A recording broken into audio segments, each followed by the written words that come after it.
Nous savions que le monde ne serait plus le même. Je me souviens d'une phrase d'un texte hindou qui disait « Maintenant, je suis devenu la mort, le destructeur des mondes ». Je suppose que nous avons tous pensé cela, d'une manière ou d'une autre.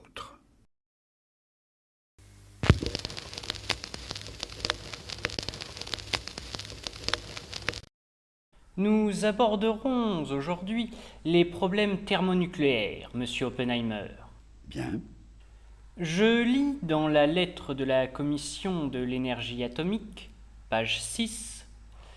En outre, on nous a signalé qu'au cours de l'automne 1949 et par la suite, vous vous êtes opposé énergiquement au développement de la bombe à hydrogène, et cela premièrement pour des motifs d'ordre moral, deuxièmement parce que vous mettiez en doute la possibilité de mener à bien cette entreprise, troisièmement parce que, selon vous, nos installations techniques étaient insuffisantes et nos collaborateurs scientifiques trop peu nombreux, quatrièmement parce que, politiquement, l'entreprise vous paraissait pas souhaitable.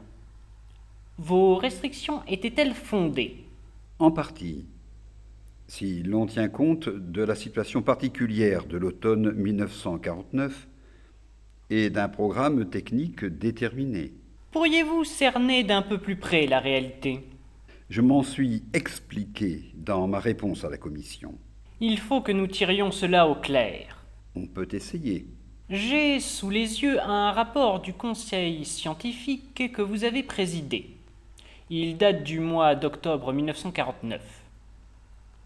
Il répond à la question de savoir si le développement de la bombe à hydrogène doit ou non faire l'objet d'un programme d'urgence.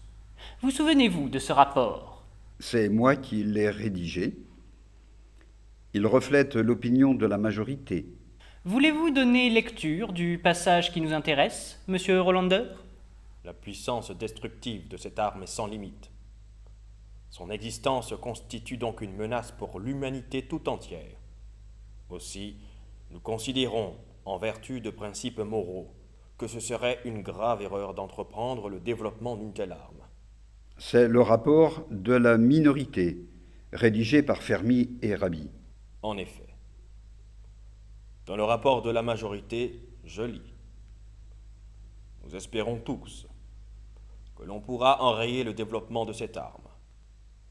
Nous sommes unanimes à penser que dans la conjoncture actuelle, ce serait une erreur pour les États-Unis de pousser au développement de cette arme. Cela ne revient-il pas à dire, Monsieur Oppenheimer, que vous étiez opposé au développement de la bombe à hydrogène ? Vu la situation particulière de l'automne 1949, nous estimions qu'il ne fallait pas prendre une telle initiative. Qu'avait-elle de si particulière ? Les Russes venaient d'expérimenter Joe Ier, leur première bombe atomique. La nouvelle avait bouleversé le peuple américain.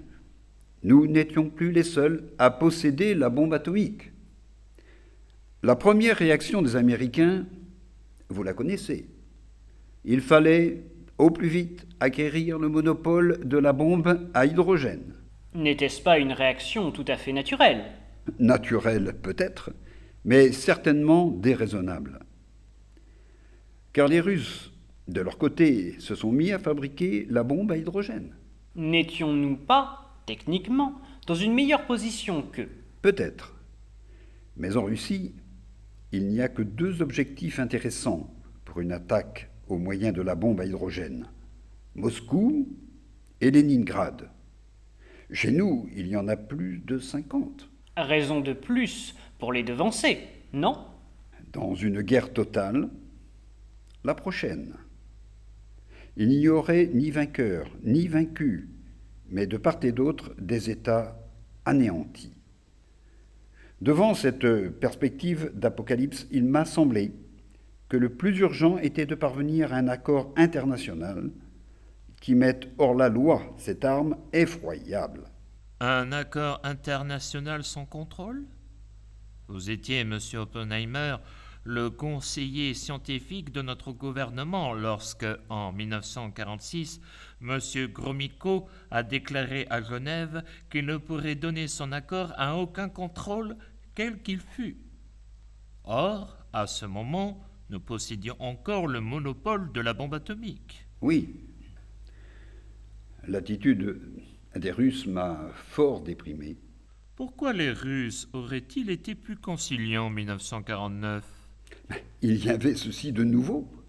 Désormais, toute vie pouvait être détruite sur notre planète. Pour l'humanité entière, l'avertissement était écrit sur le mur. En langue russe aussi ? Oui, depuis que nous savons que la bombe à hydrogène russe est une réalité. Avant de pénétrer dans ce monde effroyable, nous aurions dû frapper prudemment à la porte. Nous avons préféré l'enfoncer, cette porte. Et qu'avions-nous gagné ? Pas le moindre avantage stratégique. Les questions stratégiques étaient-elles de votre compétence ? On nous a demandé si nous étions en état de fabriquer une bombe à hydrogène et en combien de temps. La plus grande partie du rapport contient nos estimations sur ce point. Quelles étaient ces estimations ? Que le programme technique qu'on nous proposait était irréalisable. L'avenir nous a donné raison. En somme, vous vouliez mettre la superbombe au frigo jusqu'à ce qu'on eût de meilleures idées. Nous avons recommandé un nouveau plan de recherche. En d'autres termes, vous estimiez que la situation n'était pas brillante pour la bombe à hydrogène. Le modèle élaboré à l'époque n'avait pas bonne mine. Il était même piteux, sans quoi nous n'aurions pas proposé un délai de 5 ans pour son développement. Ce pronostic était-il correct Pour ce modèle-là ? pour la superbombe ? Non. Il y eut en 1951 quelques idées brillantes. Mike, la première superbombe, a été expérimentée dès octobre 1952. Ce fut un succès, n'est-ce pas ? Oui. En quelques secondes, l'île d'Elugelab disparut de la surface de la Terre. 9 mois plus tard, les Russes possédaient la superbombe, et elle était supérieure à notre modèle. Dans quel sens ? Les Russes avaient la superbombe sèche, qui était beaucoup plus légère. Elle ne nécessitait aucun dispositif de refroidissement. C'était essentiel au point de vue stratégique ? Je pense que oui. À cette époque, les Russes pouvaient à tout moment nous anéantir avec des bombes à hydrogène. Nous n'aurions pu riposter qu'avec des bombes atomiques, car nos premiers modèles de bombes H étaient si lourds que pour les amener à pied d'œuvre, il aurait fallu des chariots à bœufs. Les Russes n'auraient-ils pas fabriqué de toute façon leur superbombe ? C'est possible. Nous n'avons rien fait pour empêcher une course aux armements dans ce domaine. À mon avis, le prix que nous avons payé pour avoir le monopole est trop élevé. N'aurions-nous pu avoir la superbombe bien plus tôt ?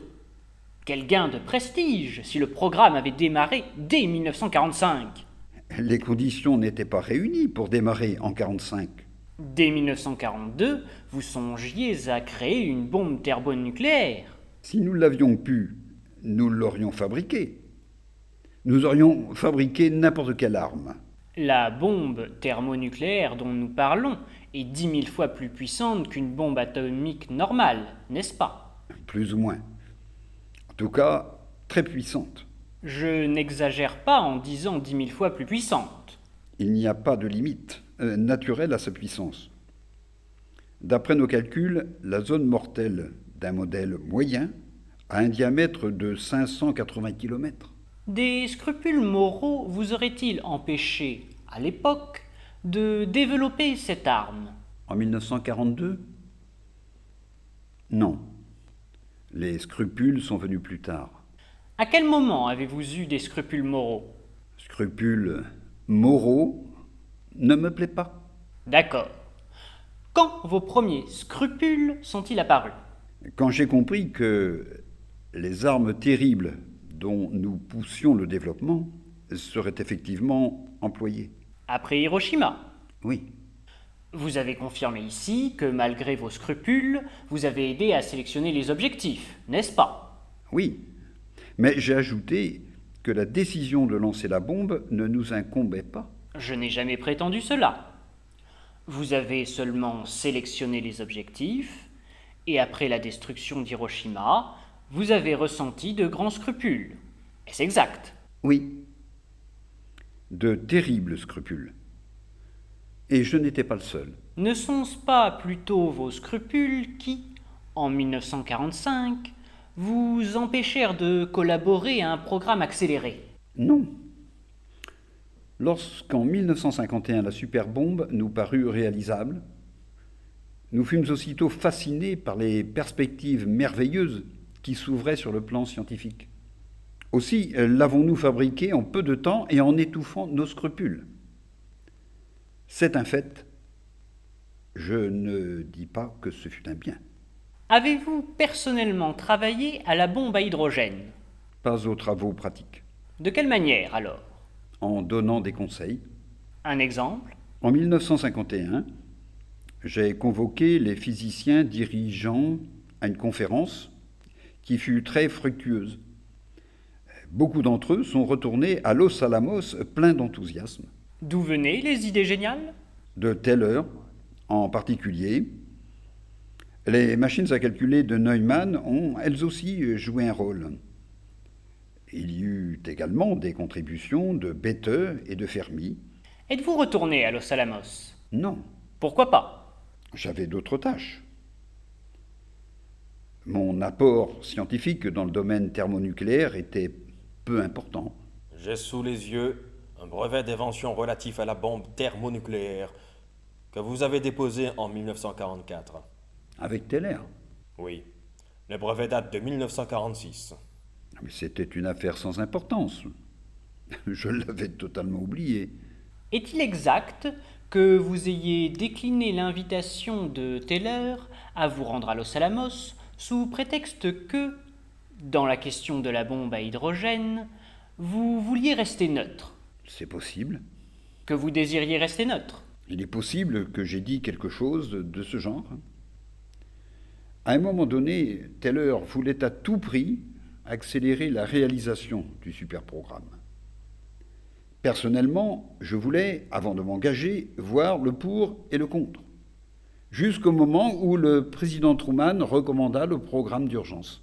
Même après la prise de position du président, vous avez refusé de retourner à Los Alamos. Oui, Ne croyez-vous pas que beaucoup d'hommes de science auraient travaillé avec un regain de courage si vous aviez pris en main le superprogramme?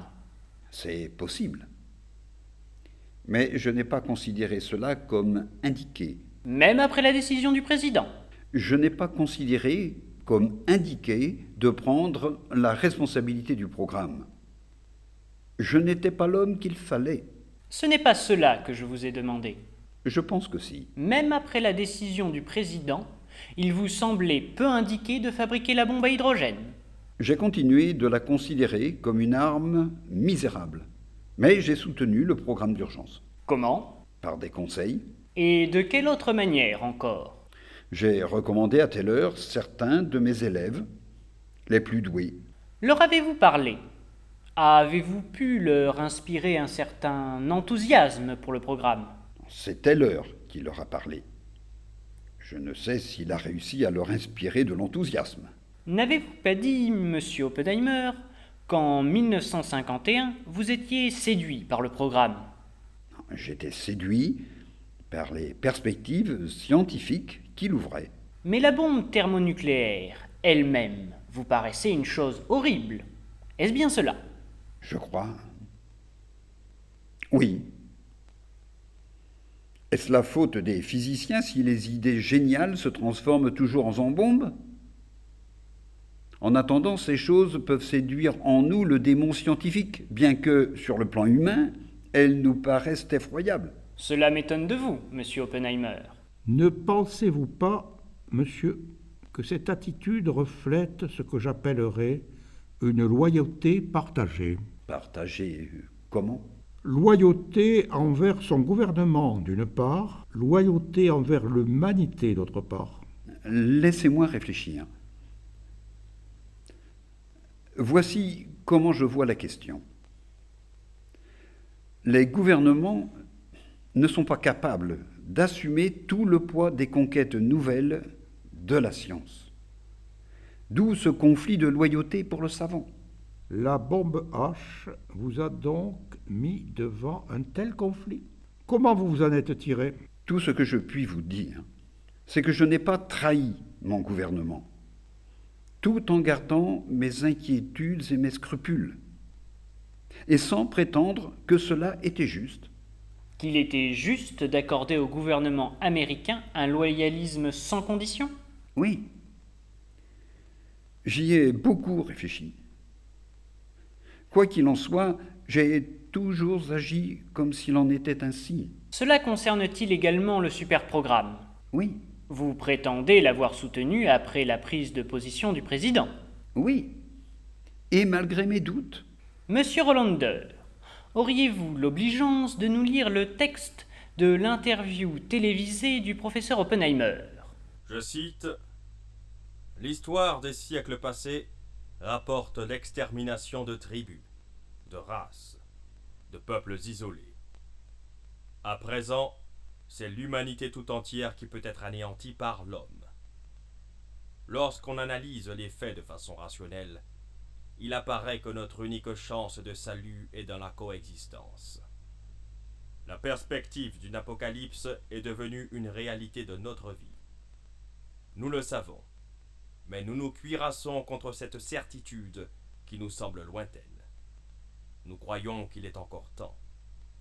En vérité, il est presque trop tard. Croyez-vous, monsieur, que par cette profession de foi, vous avez soutenu le programme? Mais ces considérations n'avaient rien à voir avec le programme. Quand j'ai donné cette interview, nous avions déjà expérimenté nos premiers modèles. Les Russes également. Ce n'est pas exact.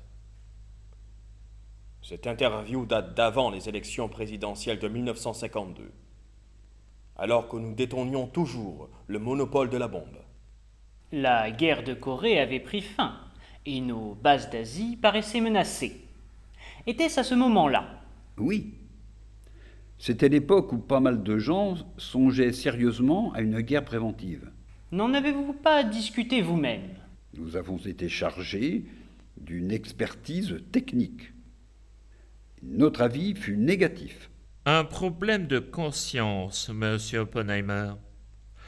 À supposer que votre avis eût été positif, vous fussiez-vous contenté d'une prise de position purement technique? Je ne sais pas. J'espère que non. Non. Vous maintenez qu'à l'égard de la bombe à hydrogène, vous éprouviez de graves scrupules moraux et que vous les éprouvez toujours. Encore une fois, je vous prie, laissons de côté les scrupules moraux. Cela crée des confusions.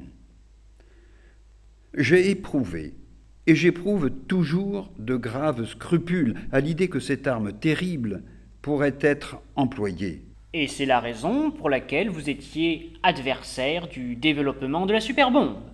L'idée de prendre l'initiative me répugnait. Dans le rapport du conseil scientifique que vous avez rédigé et dans l'annexe que vous avez approuvée, il est dit, je cite, « Nous sommes d'avis qu'une bombe à hydrogène ne devrait jamais être fabriquée. » Cela visait le programme tel qu'il se présentait alors. Qu'entendiez-vous par « jamais » ? Je n'ai pas rédigé l'annexe. Mais vous l'avez signé. Je crois que nous avons voulu dire, que j'ai voulu dire, le monde entier serait meilleur sans bombe à hydrogène. Après que le président eut recommandé le programme d'urgence, comment avez-vous réagi? J'ai offert ma démission. En guise de protestation? Je pense qu'un homme doit se retirer lorsque, dans une question capitale, il est dépassé par les faits. Vous avez eu le sentiment d'être dépassé par les faits lorsque le programme d'urgence fut mis à l'ordre du jour? Nous l'avions déconseillé. Est-il exact qu'en 1952, lorsque la bombe à hydrogène devait être expérimentée, vous êtes opposé à cette décision? Je ne m'y suis pas opposé. J'ai proposé un ajournement. Aviez-vous une raison valable? C'était peu de temps avant l'élection d'un nouveau président. J'estimais qu'il n'était pas élégant de placer la superbombe sous le fauteuil présidentiel. Y avait-il d'autres raisons? Les tests pouvaient fournir aux Russes quantité de renseignements. D'autres raisons encore?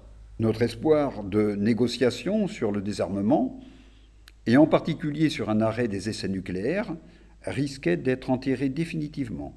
La bombe à hydrogène fut mise à l'essai en octobre 1952, n'est-ce pas? Oui, Si l'on voulait, en style journalistique, parler d'un père de la bombe à hydrogène, à qui donneriez-vous ce titre? on l'a souvent prêté à Teller. Vous ne prétendez pas à ce titre. Oh non, Je vous remercie, Monsieur Oppenheimer. D'autres questions, Monsieur Morgan? Un État qui consacre des sommes énormes à des travaux de recherche ne peut-il disposer librement des résultats de ces recherches? dans la mesure où ces résultats menacent la civilisation, ce droit me paraît contestable. Vous voudriez donc, dans ce domaine particulier, restreindre la souveraineté des États-Unis? Quand on sait que certaines expériences risquent d'embraser l'atmosphère, la souveraineté nationale apparaît comme un concept dépassé. Et l'on peut se demander quelle autorité, si indépendante et puissante soit-elle, pourrait empêcher les États de s'anéantir mutuellement. Êtes-vous d'avis que les États-Unis devraient s'entendre à tout prix avec la Russie soviétique?